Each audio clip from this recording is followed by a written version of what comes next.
Ladies, gents, thems, my name is Ash Morgan and welcome back to my channel. I am joined today by my beautiful girlfriend Mac, and I will link her channel below. She just posted her first video, which features me, so go check it out. Your rich, well-traveled lesbian aunties are back on the scene to tell you some more juicy goss.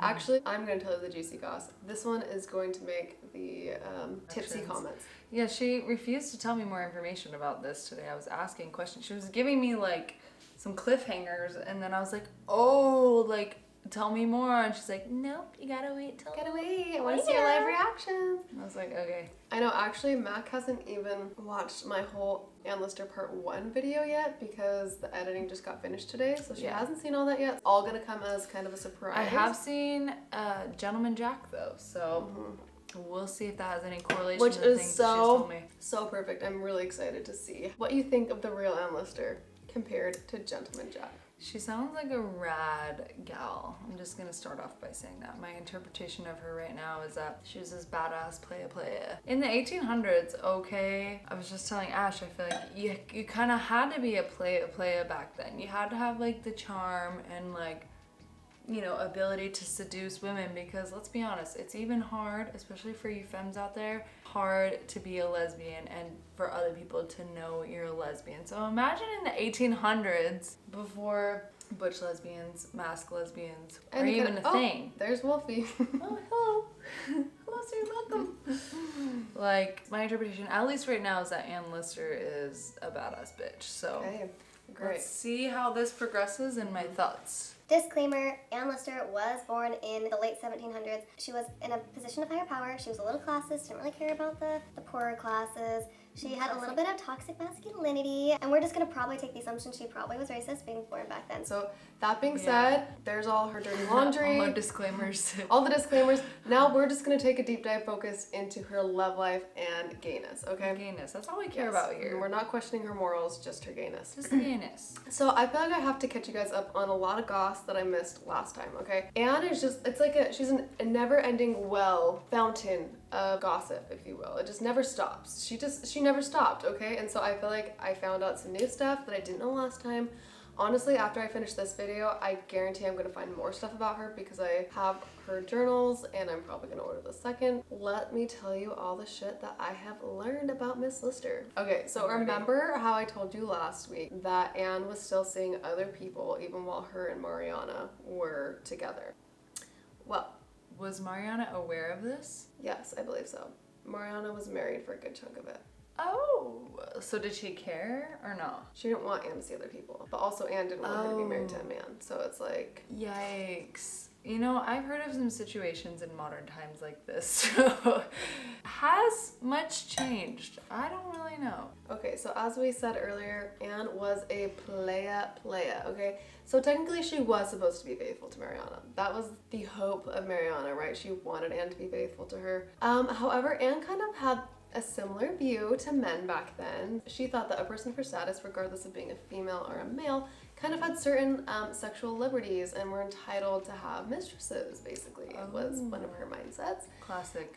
Yeah, so at one point while she was still dating Mariana, she actually had her old fling, Tib, the one who introduced her to Mariana, staying at her house with her, and then two of Mariana's sisters, Harriet and Nance, came also to stay with them, as well as two other girls. And Anne kind of just got around and started shit with all of them while they were all staying with her. So it was sexual with all of them separately? It was separately, but it was at least flirtatious. I think she got down with Nance a little. I think she got down with Nance a little bit and was trying to start shit with pretty much everybody else. So for sure, I think she for sure got down with Tib.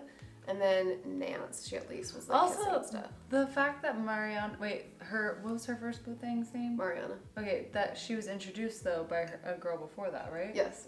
Ah, okay. So they're just all. And Tib was like still in love with Anne and wanted to end up with her, but then she introduced her to Mariana. She was in love with Mariana, but she still ended up like. Anne was not good at ending things with people. She would still just like hook up with everybody like interchangeably. Wait, why? So then why did Tib introduce her to Mariana? Was it? She didn't know. Well, it was at a house party that Tib threw. Ah, goodness. And then, but even when she Love started those seeing situations. Mariana, she still would like interchangeably like hook up with Tib. When Mariana got married. Apparently it's like custom back in the day to bring some of your friends with you to stay with you for the first like 6 months of your marriage to help you like settle into being a missus. So she ended up bringing Anne as well as her sister Nance. So I made sure that it was officially Nance that came to see them. Maybe one of her other sisters, but Nance was the one that was there most of the time. And her and Nance for sure were getting down like the whole time. And Anne was actually trying to like vet Nance to see if she could replace Mariana with Nance, but in the end she just wasn't as like intrigued by Nance as she was by Mariana. So were her And Nance knew that she had a thing with Mariana. were her and Mariana still hooking up? Yes. Huh? All of Mariana's sisters knew that she had a Anne. thing with Anne. Wait. Nance was Mariana's sister? Yes. Huh? Uh-huh. And she had a thing with her sister Harriet too. And I think she like hooked up with the other two sisters as well. She was Also, really the out sister here. loyalty just was not I there. know, like, huh? I think they all were kind of like, well, you got married. Like, whatever. Yeah, and to their credit, kind of true. But the fact that she was still with Mariana, doing stuff with her, and then doing stuff with her sisters. No, yeah. Ooh, Yeah. that is an Classic interest- Anne. that's- Classic Anne. We got So it. now let's move on a little bit from her love life for just a second. So Anne was really into Traveler, big Traveler, just like all the other rich girls at the time were. And she was kind of like, I want to see the coolest places, go where nobody's been.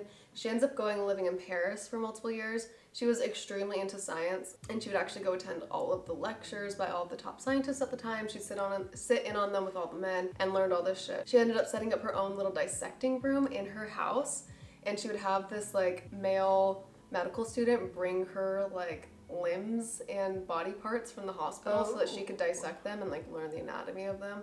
She was just like Interesting. extremely intrigued by all things science and wanted to know like everything that she possibly could know. She was an intellectual. Yes. While she was staying in Paris, she ended up starting an affair, if you will, because she technically was married to Mariana. They had like had a ritual, like a ring ceremony ritual with each other. While Mariana's married to this dude? Yes, I think they did that before she even got married to the dude. They had like committed themselves to each other, but then Mariana ended up marrying this guy so that she would have financial stability. Also, yeah, I was gonna say, also, you kind of had to do what you had to do back then. Women did not have a lot of rights, unfortunately, as many as they do now.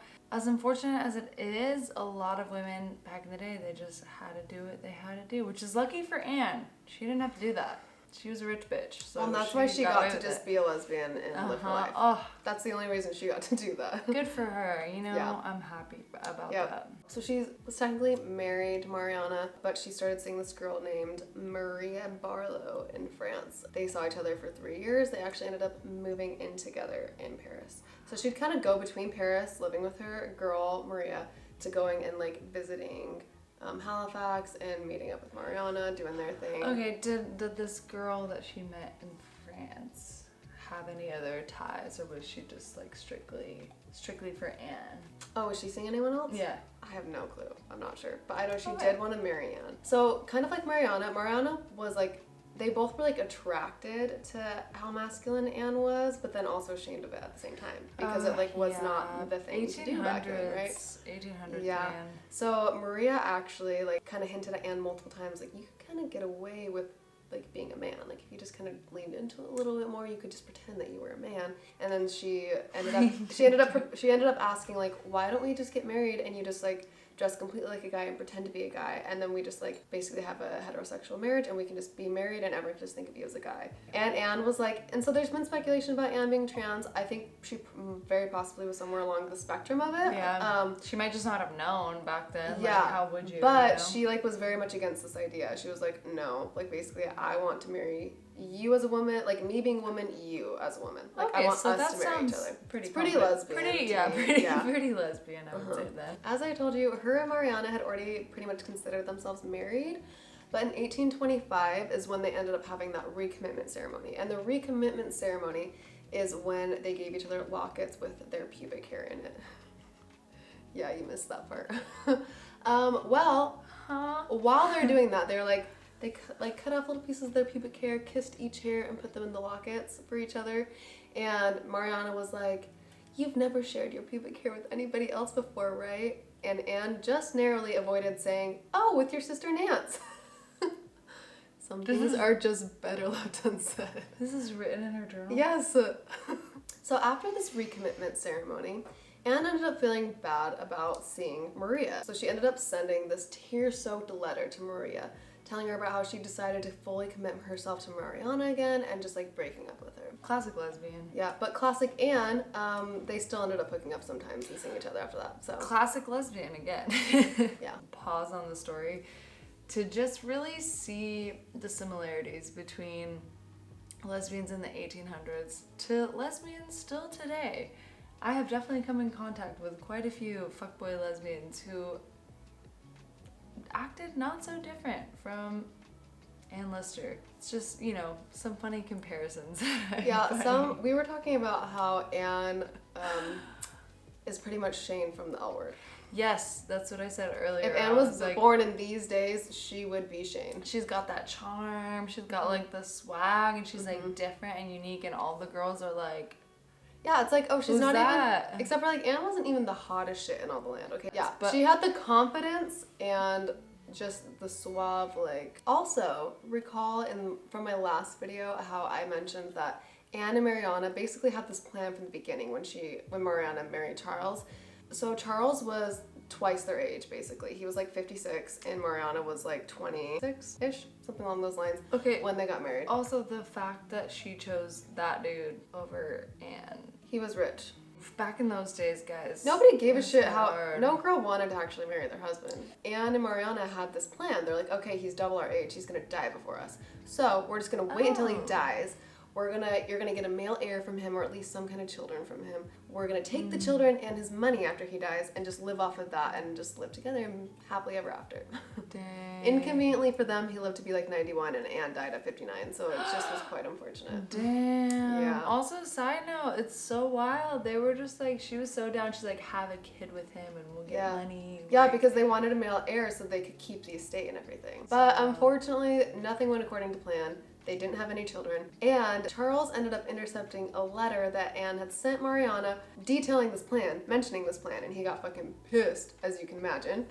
Basically saying, like, can't wait for him to die and us to live off his money. And he was not so pleased about Anne. So he obviously sniffed them out. He knew what was going on between them. Damn, also kind of sad for him, too. Like, you're like, oh, this beautiful woman wants to marry me. Psych, she wants me to die and wants to steal all my money. Yeah. So he ends up seeing that. Obviously, he's pissed. He ends up, like, reading all their letters whenever they send them. So now they have to start writing them in code. So they start writing all their letters in code, and they're on the verge of him, like, forbidding them from seeing each other or corresponding, like, at any given moment. So they're always, like, worried about that. But finally he chills out and he realizes, you know what? This is a loveless marriage. Mariana's not into it. She likes her fucking lady. I'm just gonna kind of not write her into my will very much and just take on my own mistress, aka that servant that gave him an STD. So he starts seeing her, and he kind of just lets Mariana go to, like, her own devices, basically. She still had a husband, and that was a little difficult for Anne. You know, it's funny though. I feel like back then, like, women just, like, it was kind of the norm, like, you just needed a husband.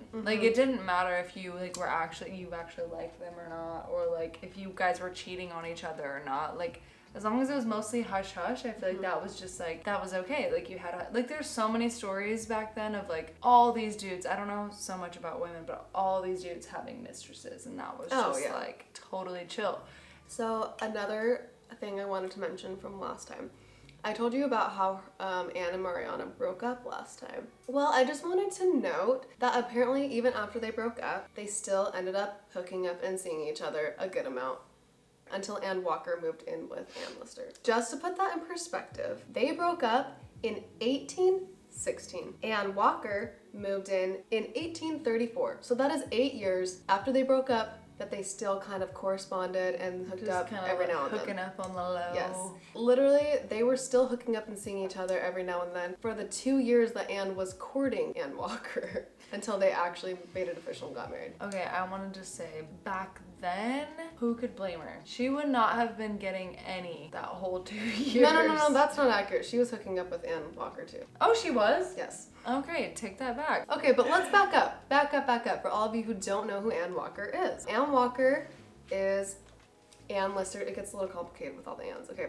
Yeah. She was Anne Lister's final boo thing. Her very affluent wife. Yeah, so I mean, Anne's biggest goal in life basically was to find a very rich wife. She finally realized, oh my god, There's this lady literally right in my backyard, Miss Ann Walker. She's 12 years younger than me. She's an orphan. She has a lot of mental health issues, but hey, she's got a lot of money and this will do. So she starts courting Miss Ann Walker. What kind of mental health issues has it? Nervous illnesses.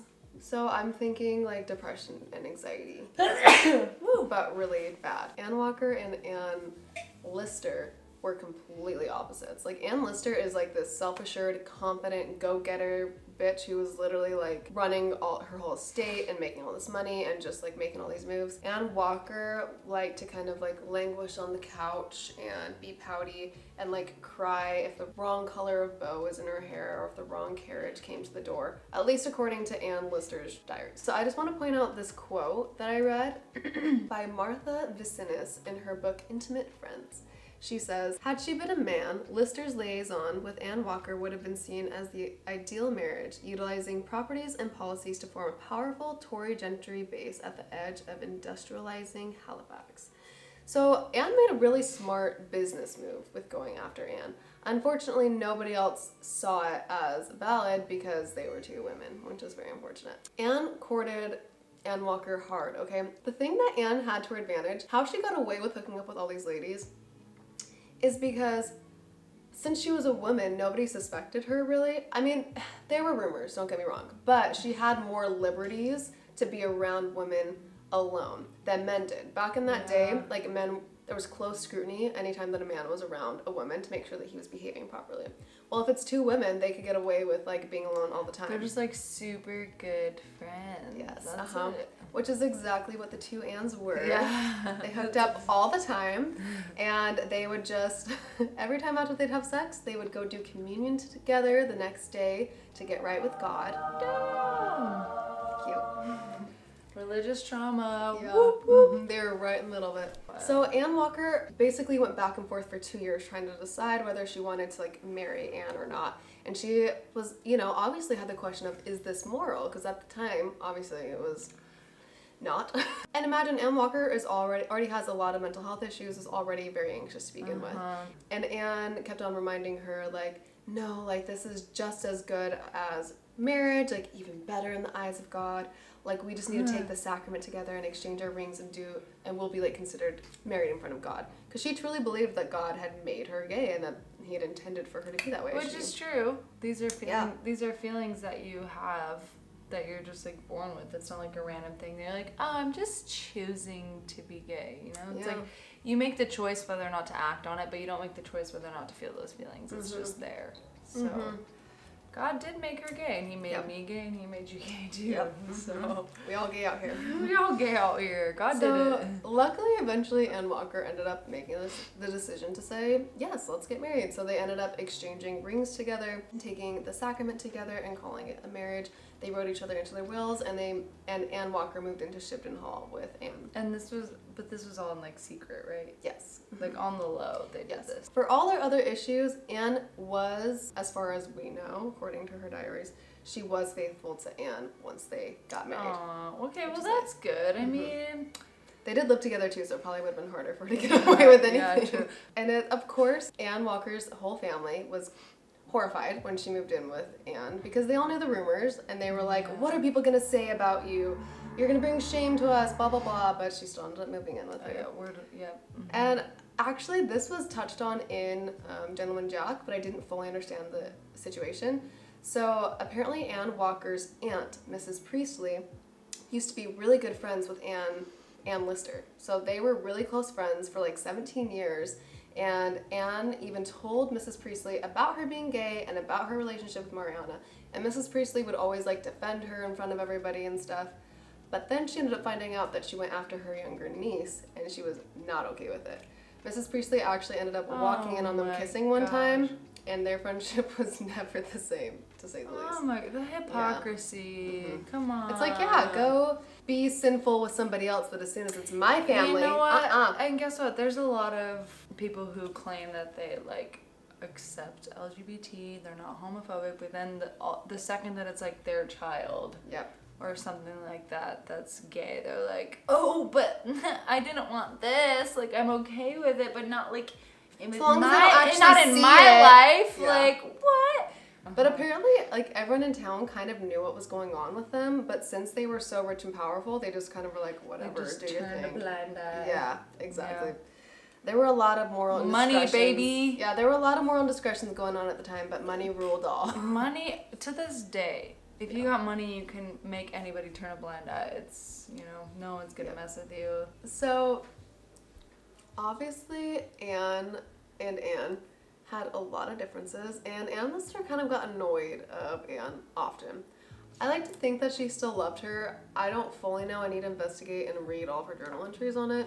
She did get kind of annoyed at Anne often. However, she did love her money, for sure. Oh, okay. So Yeah. So she did use her wife's money to sink coal mines as well as to build upon their estate and make it a little grander. So she really enjoyed using that extra money to help fuel her business endeavors. We have ice cream on the couch. Yeah. She even sent Anne Walker away to go see a doctor for a while, and that doctor happened to be Mariana's brother. So, kind of fun. Huh? Yeah, kind of fun. Wow. Okay. But taking a little step away from the romance for just a second. Anne actually, like, I didn't know this about her, but apparently she was a big hiker. She was the first woman to ever climb Mount Perdue in 1830, and the first person ever to climb to the top of Mount Vignamil. I don't really know how to say that. Where are those places in England? You know, couldn't tell yet. Not 100% sure. Didn't do that research. But Comment below if you know feel where free those to look it towns up. are. She actually just rolled up her skirts and wore silk stockings to climb a fucking mountain. And fun fact about the Mount Vignamil one, where she was the first person ever to climb it, there was actually this prince, I wish I remember where from. There was a prince that came around the same time who also wanted to climb the mountain, and he wanted to be the first one to climb the mountain. Anne ended up getting there a little bit before him, and he ended up paying off the guides to say that he was the first one to ever get to the top. Well, Anne did not fucking like that, okay? She, like, caused a huge old stink about it and, like, told everybody about Absolutely, it. And I would basically, too. and just, like, made his life hell until he finally was like, okay, fine, Anne was the first one to climb, okay? Don't mess with Anne Lister. She will not have that. So Anne, like I told you, was a huge traveler. She basically wanted to travel to the ends of the earth. She wanted to travel where nobody else had traveled before. She's like, okay, all you other rich bitches around me, like, bet you haven't been to Persia.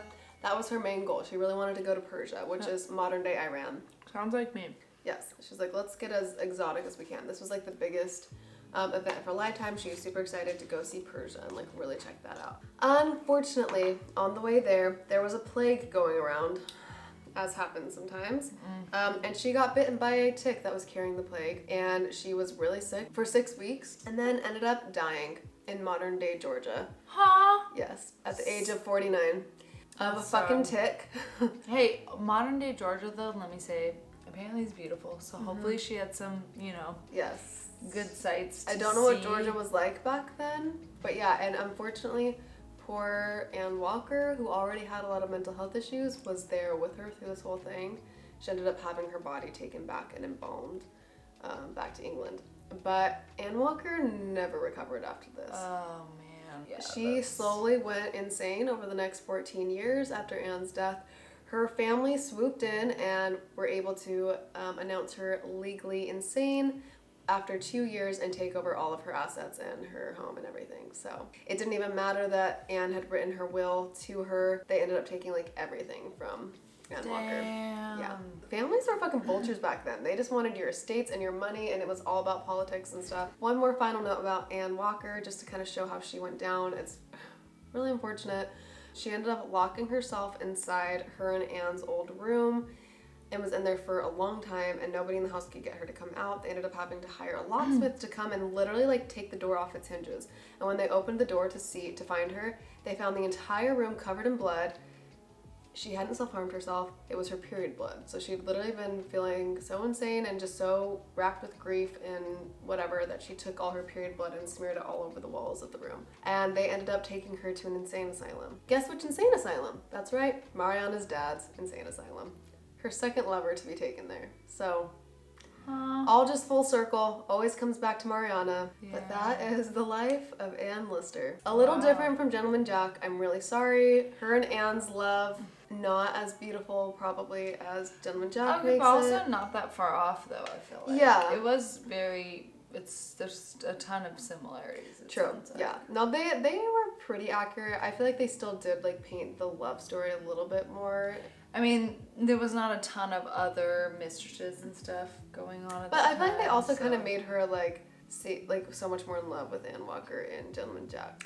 Which she probably was, though. Did she not seem like it in her letters? I haven't read all her journal entries with Anne Walker, but I just from reading stuff on the internet, she was not as in love with Anne Walker as kind of the show made it seem. It was more of like a money thing. Let's be positive. Let's guess that she actually was really in love with Anne Walker. I think they were very different people, so of course she'd get annoyed with her a lot. Also, it's so crazy back then that like 49 was probably like a pretty old age to die. Like it was maybe not old, but it wasn't like a young. It wasn't uncommon necessarily. Yeah, probably. it was kind of like that was. I mean, like a lot of women died during childbirth, so yeah, she made up further than a lot of women. 49 probably wasn't like a bad age to go, but now thinking about 49, it's like, oh shit, like. Yeah, so that's Ann Lister. I feel like, honestly, I'm gonna keep reading her journals, and I feel like there will be a lot of other Juicetown covers, so I might make a part 3 eventually. Do comment below if you know any other gossip about Ann Lister, any other interesting stories that you would like to be included in a future video. Also, let me know below who else you'd like me to cover. Honestly, I've been realizing, as I've been looking at all the people that I have written down for my next videos, that they're pretty much all white. So I would love to have some queer people of color in history. I'm hoping for like the 1950s and like earlier is kind of my preference, to be like really in the history. But I do know obviously white people have been oppressing people of color for quite some time and not really allowing them to learn how to read and write, which does make it difficult to pass down your story. Yes. I know there were so many queer people of color throughout history, so there has to have been some surviving stories. So if you do know any, please list them below for me. I would love to cover that. I just think it'd be nice to take a break from just the British and white rich queer folk. Which I understand that class. you really honestly being high class and rich and white allowed you the privilege to be more queer back in the day. Well, and which to is very share your fortunate. story, even like you knew how to write and knew how to keep So a diary. And if anybody has any sources or any ideas, please list that below. I'd love to share. Anyway, thanks for joining and watching this video. Go follow Mac. I'll link her below, and go watch our video together. We both have plenty more videos coming up. Thanks for joining. Mwah. See you later. You're cute.